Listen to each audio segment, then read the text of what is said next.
back, and thank you guys again for speaking with me. I really appreciate it. You know, I'm a fan, and I know this is tough to talk about a show, but it's really heartwarming, and it's on Netflix.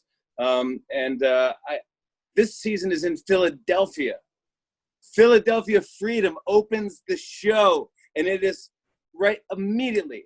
2 seconds in, you're like, how did you choose Philly? And Karamo, is this like an old Real World?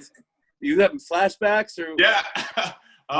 The producers choose our city, and they do a great job because we end up being fish out of water because Philly people are tough nuts to crack. And so it was a challenge for all of us. But for me, especially, like you said, 15 years ago, I was on the Real World there, and to come back, it's wild because now I'm like this mature adult with kids. And when I was there, I was a 23-year-old drunk. Like, you know, I didn't even tell the guys this. We were at one of our heroes. His name is Nate. He has a gym, and we Bobby remade it over. And literally, I went to a block party down the street from there 15 years before where I was like throwing up and puking. And now I'm over there giving him like life advice of like, be better. You can do great things. However, I will say this. You did say that now you're more mature. Ain't none of us mature. You're right. But Philly is a tough nut to crack. They are tough. Philly is the only place I've ever had somebody be like, I'm good. I'll echo that. But it was just mostly initially, Jimmy. So when we first... Yeah, initially. When we first meet them, they're actually quite similar to the Brits, and I say that as an American. They're quite similar to the Brits. Yeah, you do. Yeah, you do. Yeah, like the Brits are kind of a closed-off people. That we call them stiff-upper for a reason. You don't show emotion. You don't really open up voluntarily. And so it was a little harder this season. I usually find it very, very easy to build a bond with people and get them to talk to me. It was the most difficult experience I've ever had. Usually after doing hair in Los Angeles and New York City for 13 years, I just really didn't feel like they were any harder. I'm used to it. I don't know. I don't know. I didn't feel like they were any harder. Really? Is there any advice that you guys have had after 5 seasons that you kind of maybe go-to advice that you're like, this is really good to give out? I'll start. I think one of the things is that all of the heroes, and even in the time we're in right now, we always want to help other people. You want to help your kids. You want to be the best employee, the best boss. You want to be the best sibling, spouse. But really, you have to focus on yourself first, and it's not selfish. Because if you can't lift yourself up, you can't lift anybody else up. And I think that's something that's key every season.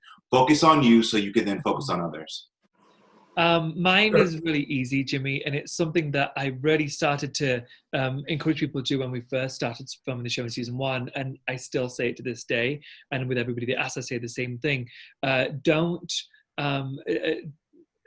Don't think that the way you present yourself to the world is not important, and also the way you look at yourself in the mirror is not important. Be kinder to yourself. Yes, there are certain parts of your body that you may not be happy with, but don't focus on those. There's so much more about you that's wonderful, so don't beat yourself up. Actually look at yourself with kinder eyes, and when you present yourself to the world, know that that is a reflection of you. You have to make an effort. You know, for me, it's visibility. One of the, I think, most powerful parts of our show is visibility, and not just visibility for the LGBTQ plus community from us, but visibility of our heroes, allowing the world to be able to put themselves in the position of somebody else and to see somebody through the eyes of someone that's different from them. With the Black Lives Matter movement right now, there's so many people's eyes, I think, that are being opened up who weren't against it, just didn't think about it, didn't think about how other people's lives were being affected because it didn't affect them. And so for me, I think visibility is so important because it opens everyone's eyes to be like, you know what, there are people out there who struggle every single day because of the color of their skin. And that's not okay. It didn't affect me. I didn't think of it before, but you know what? Now that I'm seeing it, it does. And I'm going to get out there and I'm going to march and I'm going to do everything I can to change it. So I think visibility is one of the most important things to help change. Anthony? Microwave a lemon for 5 seconds before you squeeze it, and you'll get a lot more juice out. Really?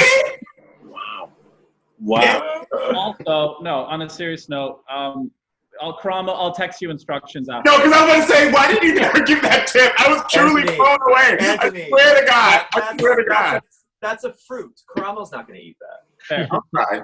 No, but in all seriousness, I think you know, and this is kind of more of an all-encompassing thing, whether it's with the heroes, I always try to encourage them to educate themselves about how to feed themselves, how to cook for other people.